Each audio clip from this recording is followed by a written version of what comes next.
औषधाच्या पॅकेटवर ही लाल रेषा का असते?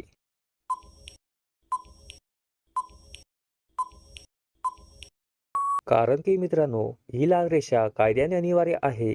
ड्रग्स अँड कॉस्मेटिक ॲक्ट 1940 नुसार याचा वापर केला जातो. ही रेषा सांगते की औषध फक्त डॉक्टरांच्या सल्ल्यानुसारच घ्यावे. यामुळे लोक स्वतःच्या मनाने औषध घेणे टाळतात आणि चुकीच्या वापरामुळे होणारे दुष्परिणाम कमी होतात. ही रेषा तुमच्या सुरक्षेसाठी आहे. योग्य औषध, योग्य डोस आणि योग्य कालावधीसाठी. ही लाल रेषा पाहून लक्षात येते की ही सामान्य औषध नाही, ही काळजीपूर्वक वापरायचे आहे. एका स्थितीमध्ये बराच वेळ बसलं की पायांना मुंग्या का येतात?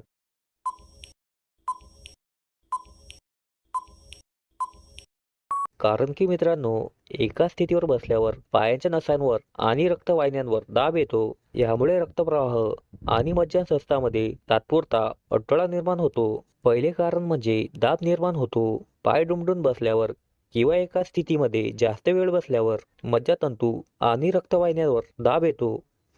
दुसरं कारण म्हणजे रक्तप्रवाह कमी होतो.